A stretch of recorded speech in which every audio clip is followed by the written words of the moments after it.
Season 3.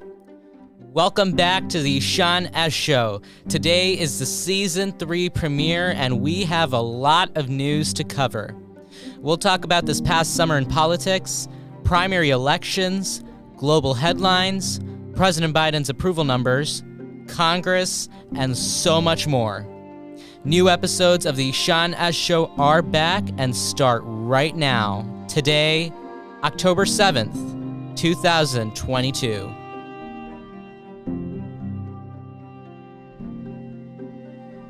From Ishaan Media, this is the Ishaan S Show, a podcast about the interesting and ever-changing world of American politics, with me, your host, Ishaan.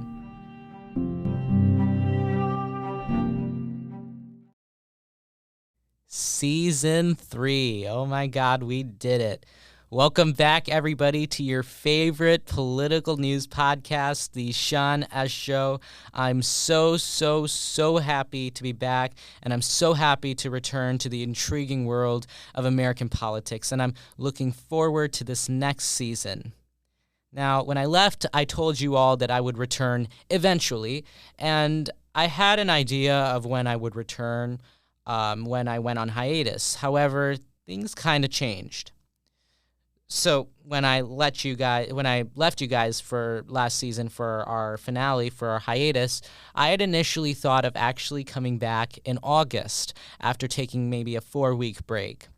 I was on vacation out of the country, so I thought that when I got back, I could get back into episode making in full swing. Well, when I got back, to say that I was exhausted is an understatement.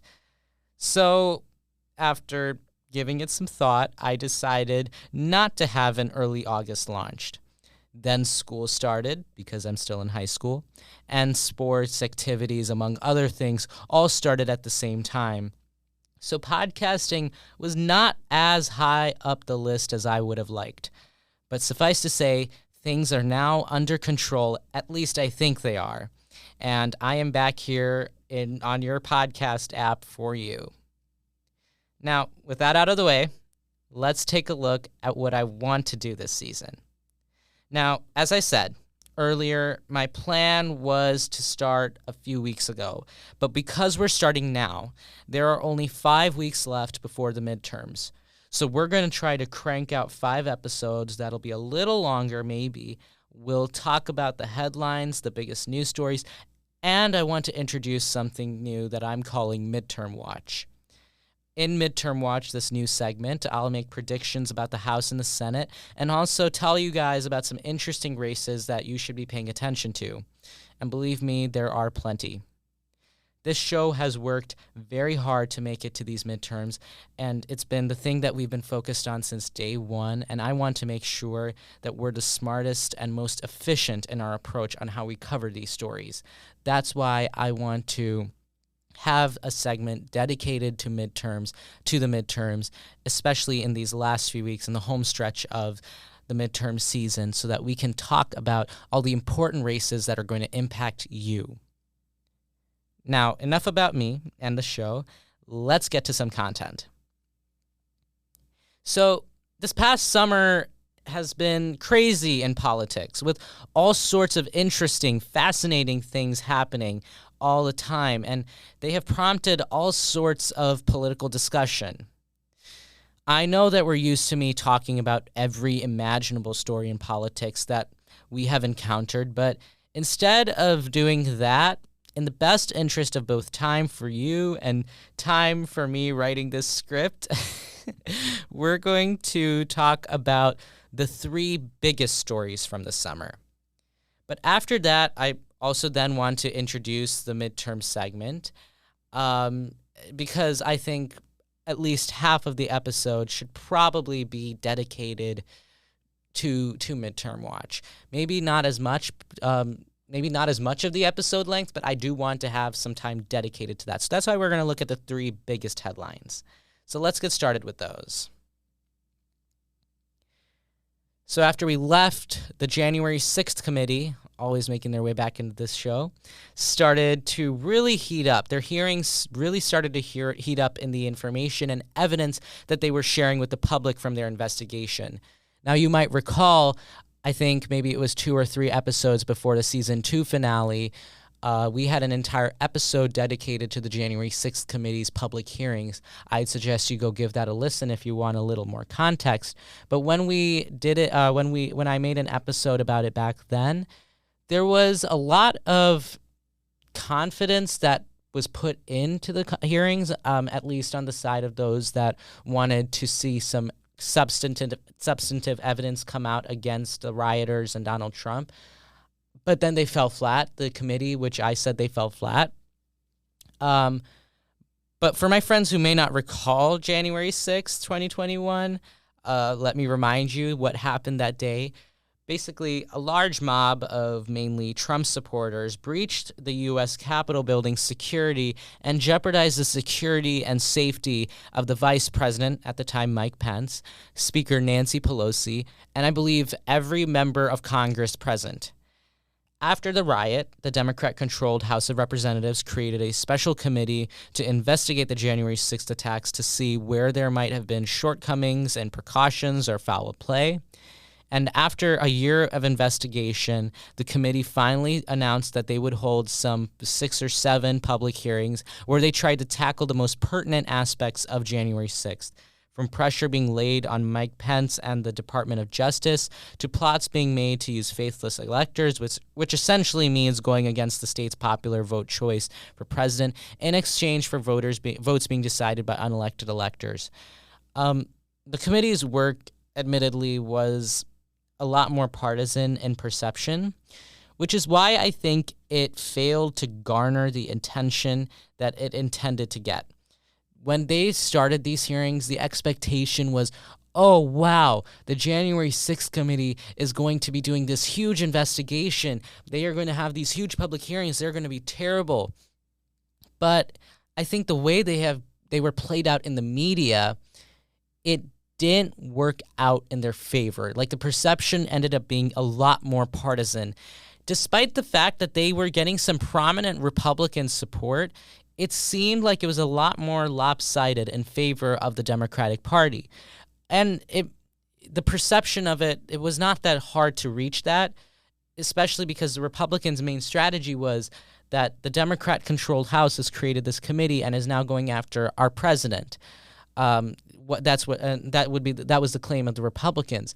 And Republican supporters tied into that argument very well. Many people agreed with that idea, and they kind of distrusted the committee's work, if you will. They did not think that the committee was fair or was conducting a fair investigation. That's for you to decide. But with the reports that I've seen, with the reports that and with the hearings that I've heard myself, the evidence that they have presented has been interesting.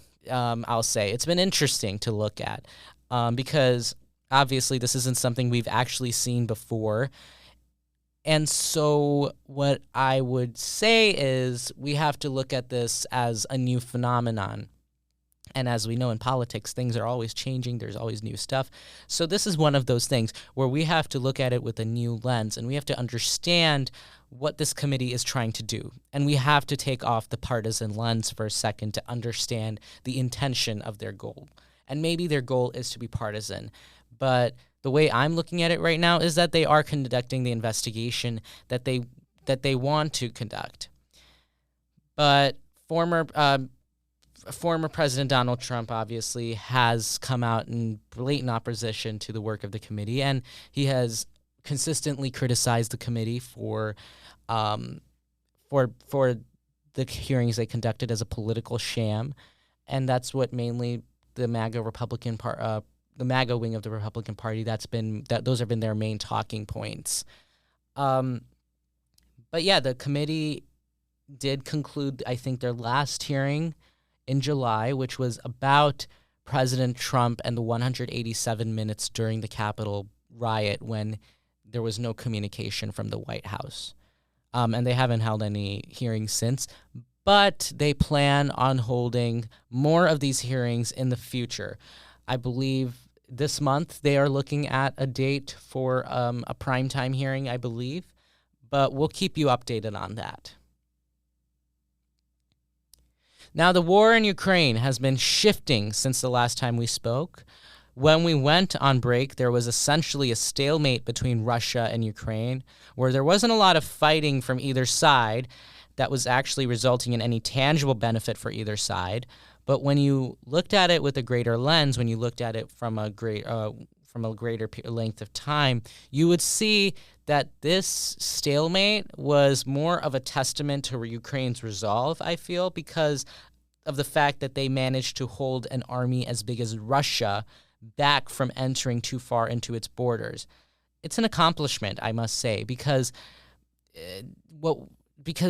in the past few weeks, Ukraine has been, I guess it should be said that Ukraine is making huge gains, prompting a lot of people to say that Russia has essentially lost this war or has failed at its invasion.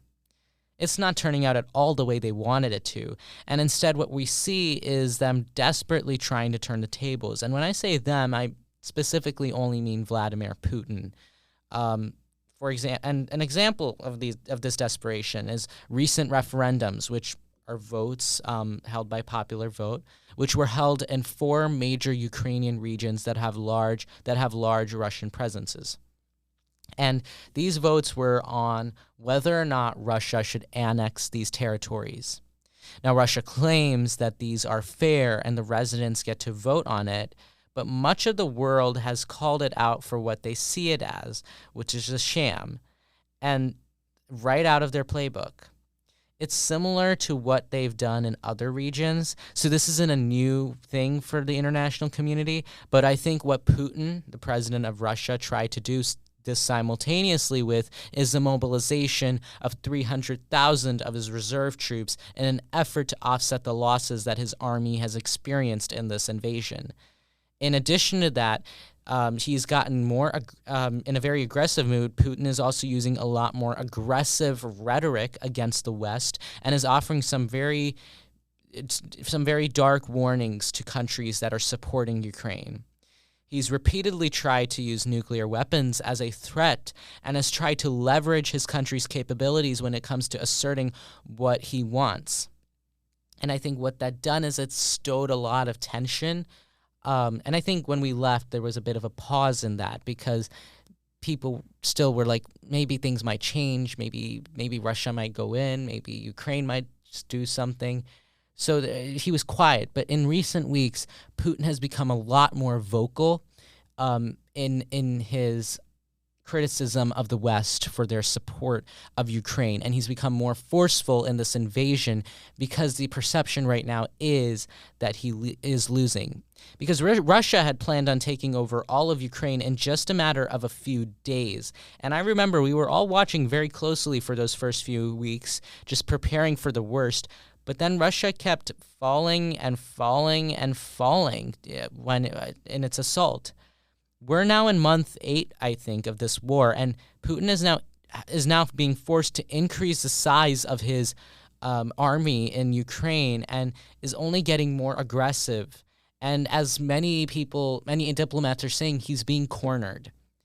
And in my view, he is becoming desperate, and it's a desperate attempt to get attention, which he isn't getting, and he's trying to pursue new means to get what he wants by garnering our attention. This is a very rapidly unfolding situation, and things change nearly every day. So we're going to still continue to monitor the situation as we have been since February. Then lastly, our final big story from this summer is Donald Trump's Mar-a-Lago resort being raided by the FBI. When I first heard about this, my first thought was not, wow, they went after a former president. My first thought was, how on earth do you end up in a situation like this? Because look, Donald Trump is a former president of the United States, first and foremost. So these types of raids, this raid really, what we saw is unprecedented. You don't see this happen ever. But then you add on the layer of this being Donald Trump, and then you notice this complexity being added to this issue. And what I mean is that he is so polarizing. We are adding this polarizing layer onto this issue. Anything that happens to him or anything he does instantly commands attention from anyone. So when this latest attention getter was the FBI raiding his home, a lot of people paid attention. The reason I ask how on earth did we end up in this situation is for both sides of this. For Donald Trump's side, it's what did you have to do that made it necessary for the FBI to come raid your home? For the government, I ask, is it really the smartest idea to conduct a raid like this on a former president, let alone someone this controversial? For the record, I must say that President Joe Biden, was not actually informed of the raid before it happened. He didn't know it was happening, as it usually is in the executive branch between the Department of Justice and the White House. So what the FBI found in this raid was that President Trump had taken various classified documents with him after he left the White House in 2021. Some of these classified documents had the highest security clearance. And we have leveled security clearance in our in the government. So what the documents that Donald Trump had the highest security clearance associated with them. So a very select group of people ever got to see them or are allowed to see them even right now. Now, it makes sense why this is a concern, because you're not supposed to have classified documents if you're not making decisions about that information. There's a risk of it getting into the wrong hands. There's all sorts of concerns that warrant this thought.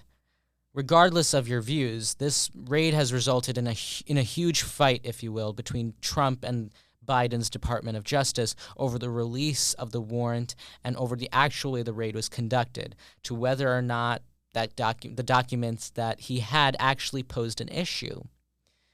This matter, from the politics perspective, has sparked outrage with Republicans, specifically MAGA Republicans, who are trying to call this political persecution, and that's a claim that I have actually heard people say.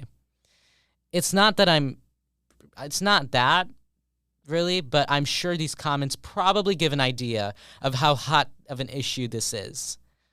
For right now, though, this issue is hovering in the courts, but when anything interesting, which eventually will occur, whenever that happens, we will bring you the latest on this very interesting story.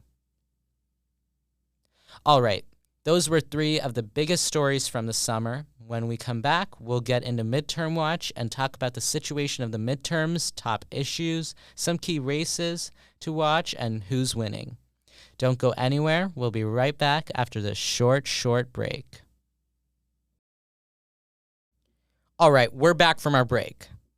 Now, we just talked about the 3 biggest stories from the summer. Now, the reason I say these were the 3 biggest stories was because these top 3 news stories have played a big part in the build-up to this year's midterms. They have shaped a lot of the electorate's mindset, and a lot of people in D.C. have also been paying very close attention to these 3 stories, which is why it's so important that we understand them, and that's in order to then understand the psyche and the thought process behind what it is that, or how it is that midterms are going to be shaping up this year. Now, as a reminder, this year's midterms will be on Tuesday, November 8th, so mark your calendars. And without any further ado, let's get into our first midterm watch. So I want this segment of the show for the next 5 weeks before the midterms to be your guide into American politics right now at the height of our election season. And so let's understand the landscape of this election before we start discussing some more races and the more nitty-gritty of it. So this year, the biggest races are going to be control of Congress and various statewide elected offices, as is the case every midterm election year. Currently, the House of Representatives, which is the Democrats' most vulnerable possession, is composed of 220 Democrats to 212 Republicans. And in the Senate, which is a little more safe, Democrats hold it 50-50 with Vice President Kamala Harris there to break the tie. Control of Congress following this year's midterm elections are going to be pivotal in the Democrats' aspirations for the remainder of President Biden's first term. Their successes with control of Congress is directly going to impact President Biden's reelection chances, which at this time seem pretty uncertain or too early to call. And when I say uncertain, I mean unknown. Like, we don't actually know what Joe Biden is thinking right now about whether or not he wants to run for re-election. And I think he's going to base a lot of that decision, if he's still unsure about it, I think he's going to base much of his decision over the results from the midterms. Because the midterms are generally a great showing of how your party is going to do, and is also kind of a referendum of sorts, or kind of a national approval rating check of the president, because it's the president's party right now that's in power.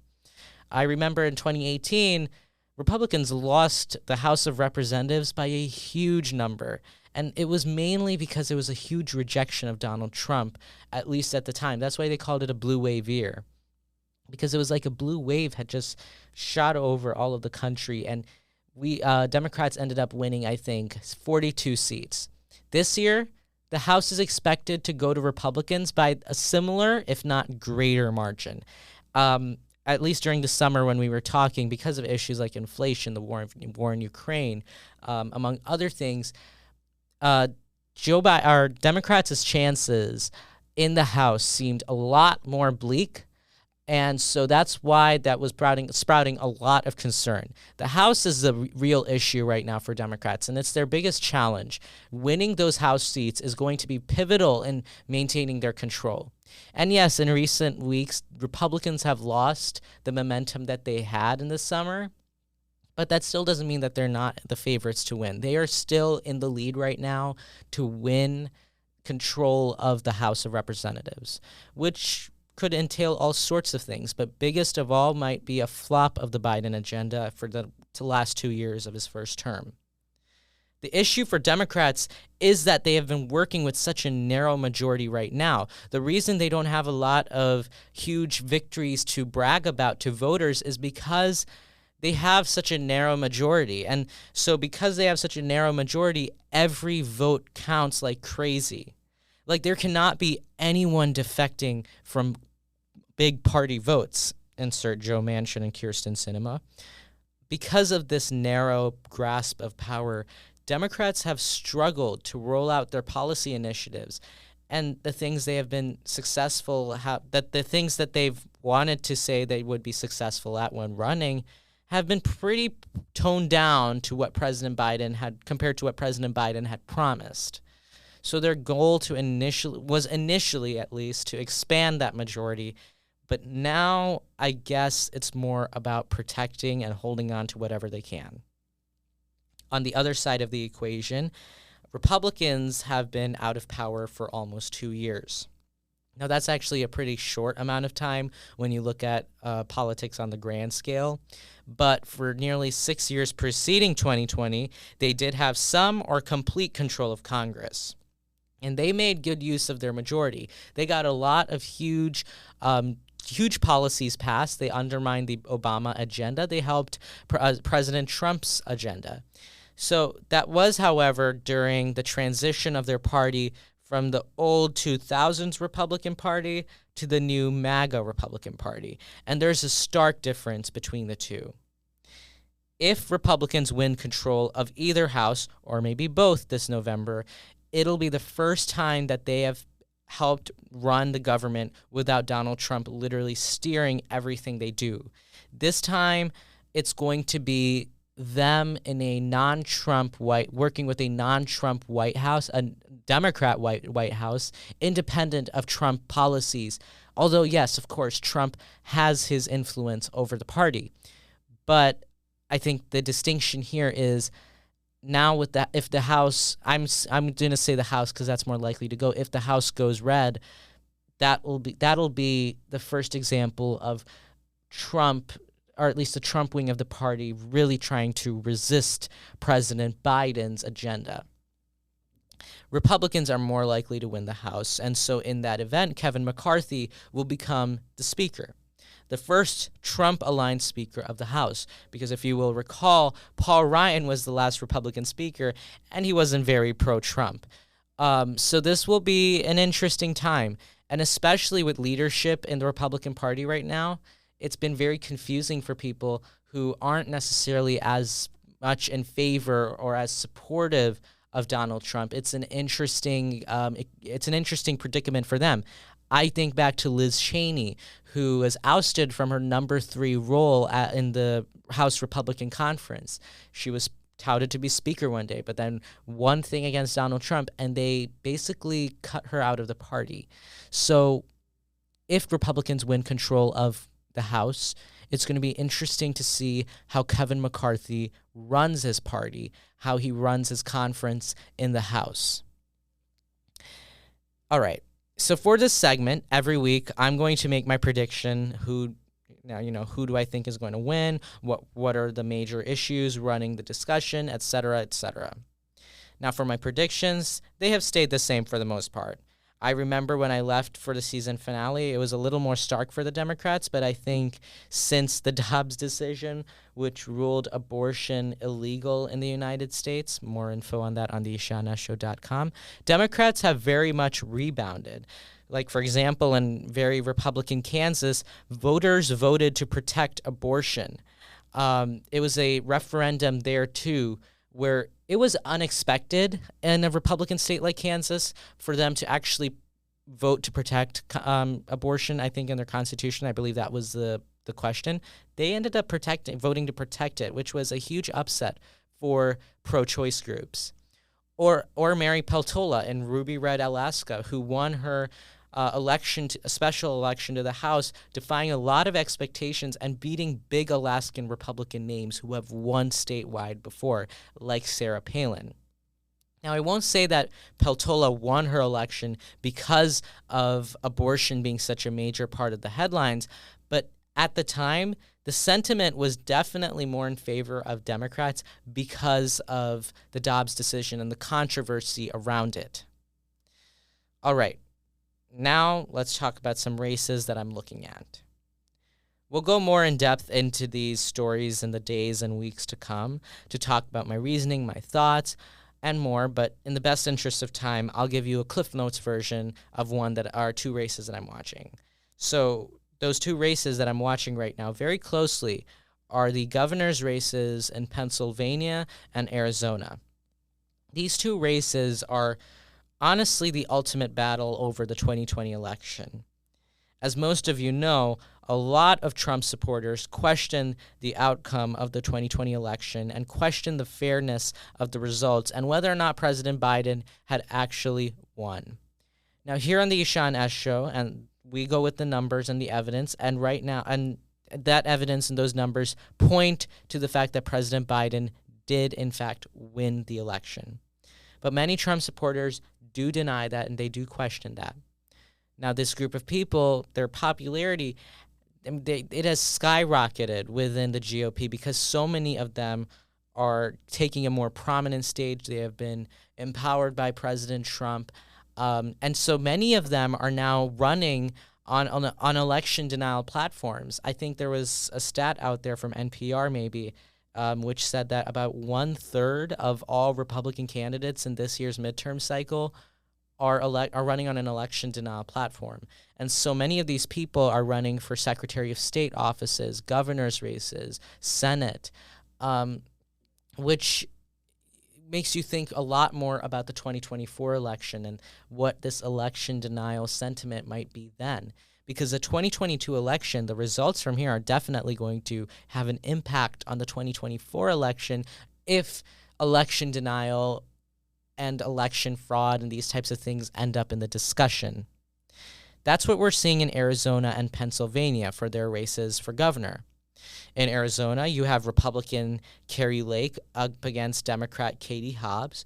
And in Pennsylvania, you have Doug Mastriano, the Republican, up against Democrat Josh Shapiro. These 2 elections have commanded national attention, not really for their Democrat factor, candidates, excuse me, but a lot more for the Republican candidates, because the Republican candidates have run on a huge MAGA, election 2020 election was a fraud, that type of rhetoric, and that's commanded a lot of national attention, and that's resulted in a lot of money coming in the way of these races on both sides. A lot of both of these candidates and both of these races are getting loads of money and a lot of press attention. So it's important for us to understand the candidates, what they stand for, and just merely why they matter so much, because on November 9th, 2 of these people will be the governor-elect of their home states. That was this week's Midterm Watch. Join us again next week, where I will talk about the biggest headlines and some more races and give you analysis on the 2022 midterms. Thanks for joining us. And so that does it for us here today at the Ishaan S Show. If you liked my commentary, then go ahead and follow at Ishaan S Show on Twitter and at the Ishaan S Show on Instagram for breaking news posts and updates about the show. If you want to learn more about political stories, then check out my political news blog on the IshaanSshow.com and enter in your email to subscribe, and just check out the IshaanSshow.com. And do us a favor and share this episode and all other Ishaan S Show content with your friends and family. It is the best way for this show to grow and get more people listening to it, and it helps out so much. Thanks again for all your support, and I'll see you guys soon. Bye.